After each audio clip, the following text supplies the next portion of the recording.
Kembali tim Cimat punya cerita dengan judul Diundang Pengantin Gaib.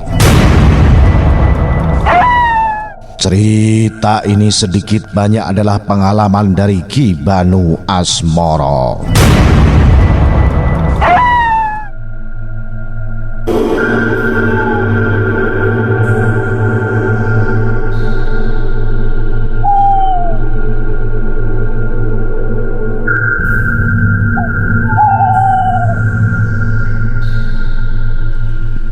Kejadian ini saya alami sekitar tahun 2000-an.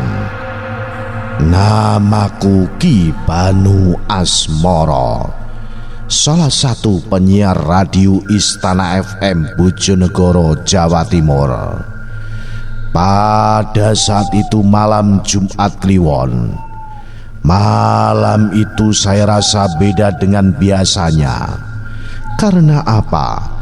Hati ini rasanya gemetar dan badan ini serasa panas dingin, seperti ada hawa aneh yang menyelimuti.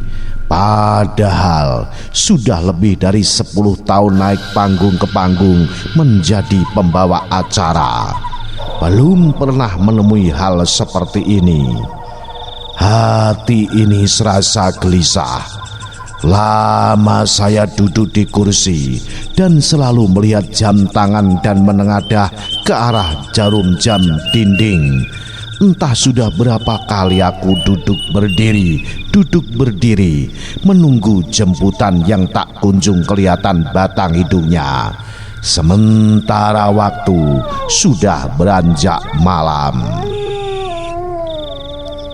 Bu, pesannya yang punya hajat gimana? Kok sampai jam segini belum ada yang jemput? Tanyaku pada istriku yang saat itu lagi menidurkan anakku. Mendengar ucapanku, istriku bangun dari kamar, kemudian mencari buku catatan jadwal MC.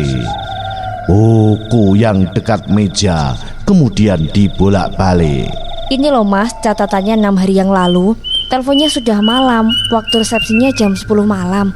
Lokasinya tidak disampaikan, katanya mau dijemput.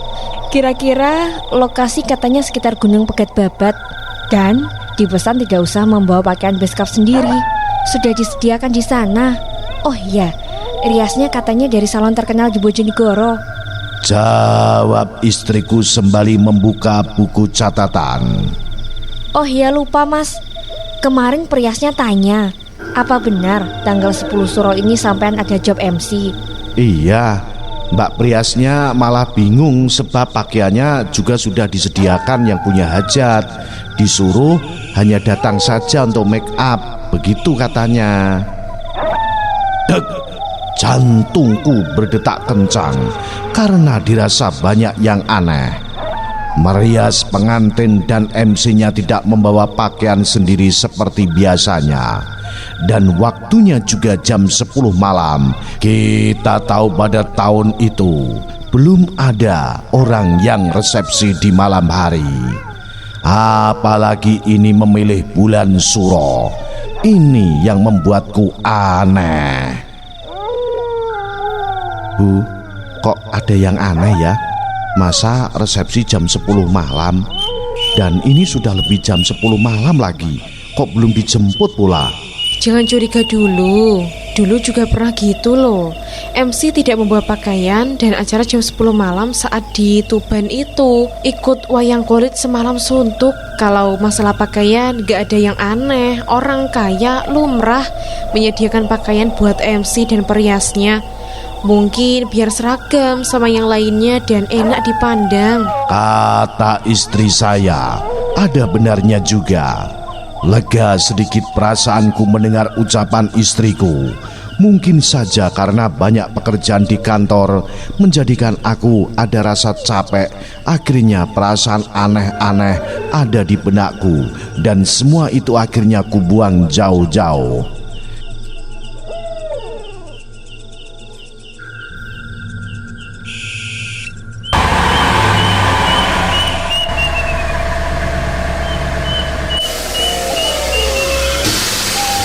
Tidak begitu lama terdengar suara mobil. Mungkin saja yang menjemput sudah datang. Tanpa nunggu lama, aku langsung menuju depan rumah. Di dalam mobil sudah terlihat ada 5 orang, yaitu Pak Supir, perias dan asisten perias sejumlah 3. Rasanya tidak pantas dibilang untuk merias pengantin, yang pas seperti halnya orang mau berangkat wisata. Karena melihat perias yang tidak membawa pakaian sedikit pun, begitu juga saya sebagai MC tidak membawa pakaian.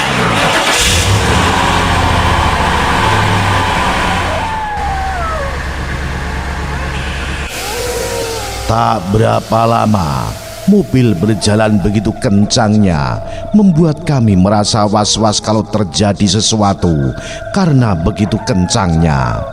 Anehnya, saat mobil keluar dari desaku, seakan-akan mobil tidak menapak jalan. Yang lebih aneh lagi, ketika masuk di jalan raya babat yang biasa aku lalui, malam itu seakan-akan aku tidak mengenali jalannya. Sejenak kemudian mobil sampai di terowongan Gunung Pegat, kemudian baru pelan berjalan.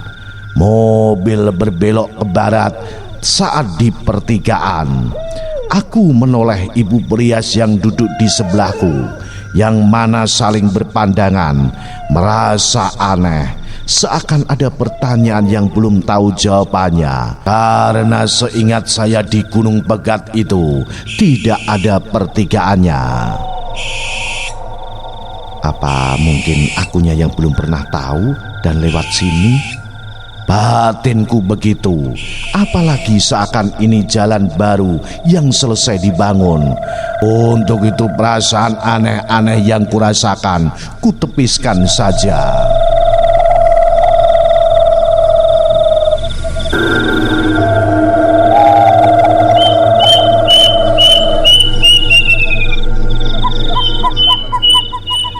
Akhirnya tibalah di rumah yang punya hajat.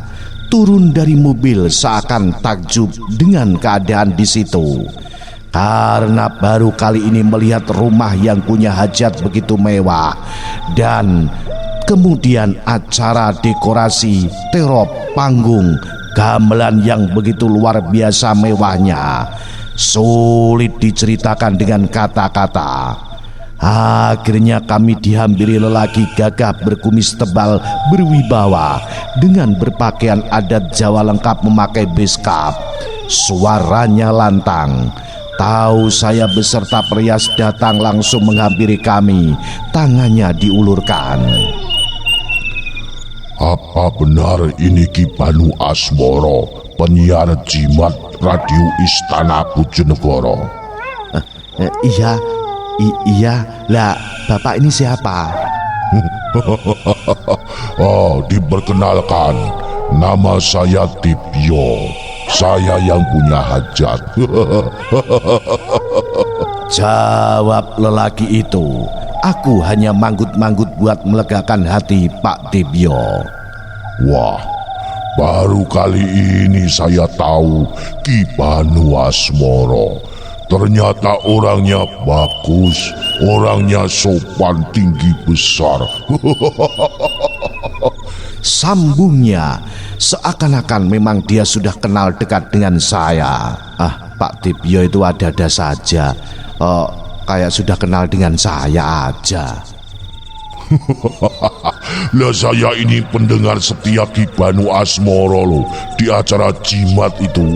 Nah, kalau malam Jumat saya dengarkan terus, tidak pernah ketinggalan.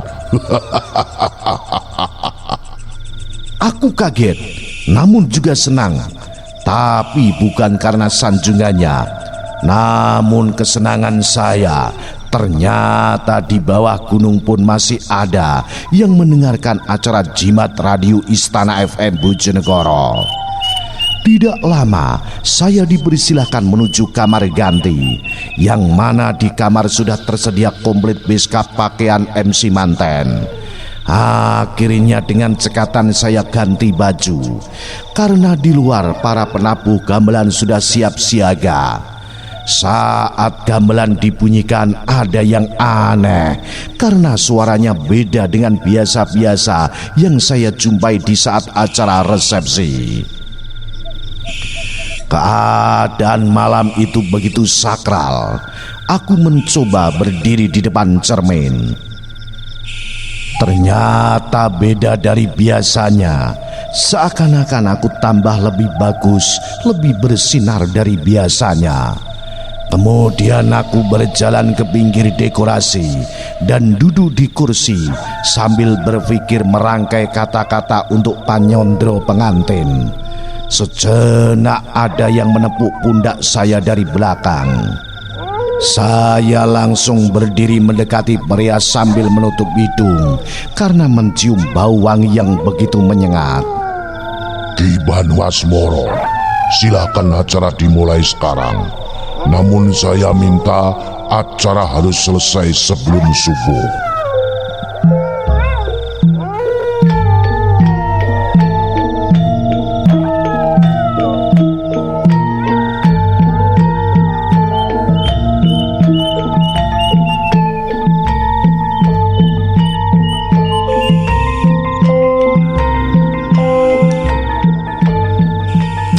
Kebu Giro untuk menerima tamu sudah selesai. Kemudian berganti gending kodok ngorek yang mau acara panggih temanten. Anehnya, saat saya berucap tiba-tiba suara petir menggelegar di langit memekakkan telinga.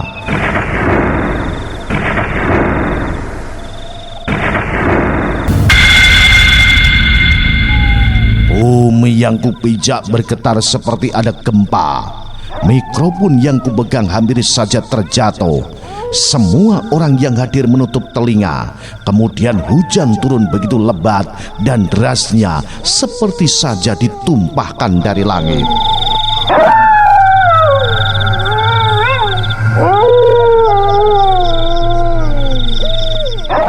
Akhirnya semua prosesi acara panggih dan kerobongan selesai dengan lancar, tiada gangguan apapun.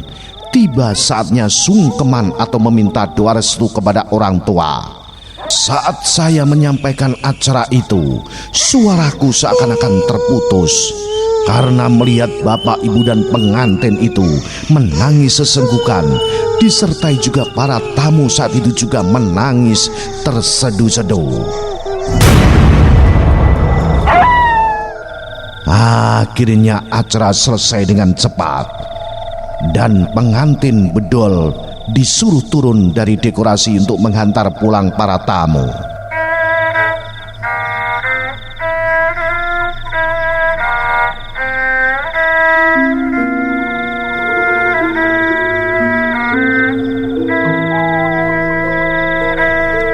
Betapa kagetnya saat biasanya dalam acara bedolan gendingnya harusnya geliong, namun saat itu memakai gending megatro. Padahal gending itu adalah gending sakral untuk acara kematian. Mendengar itu bulu kuduku merinding hebat. Anehnya lagi, pengantin tidak berjabat tangan mengantarkan pulang para tamu, namun malah berjalan terus menerobos gelapnya malam, dan para tamu beriringan di belakangnya mengikuti pengantin itu.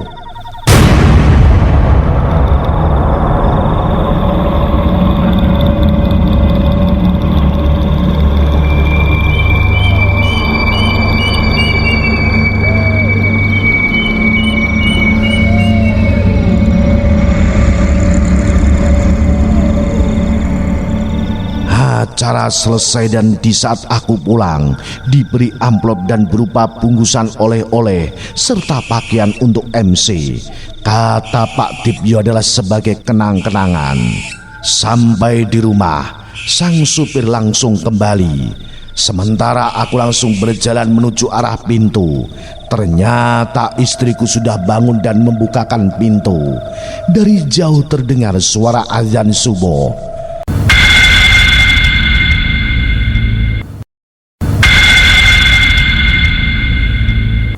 As-salatu khairum minan nar.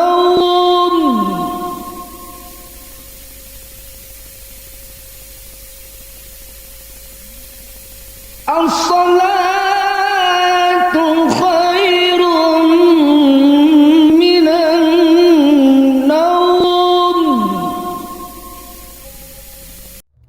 Assalamualaikum, saya Ratnantika. Untuk Jimaters jangan lupa subscribe, like, dan komen di channel YouTube Jimat Radio Istana FM. Dan pokoknya share di sosmed kalian semuanya ya. Salam Jimaters, salam satu misteri.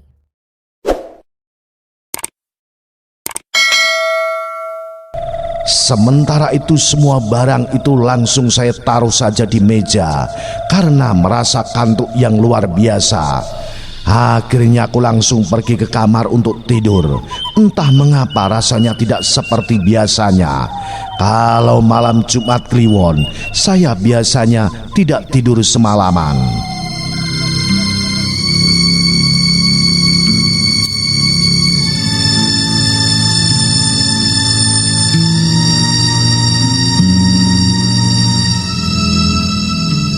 Siang beranjak, tiba-tiba istriku berteriak keras.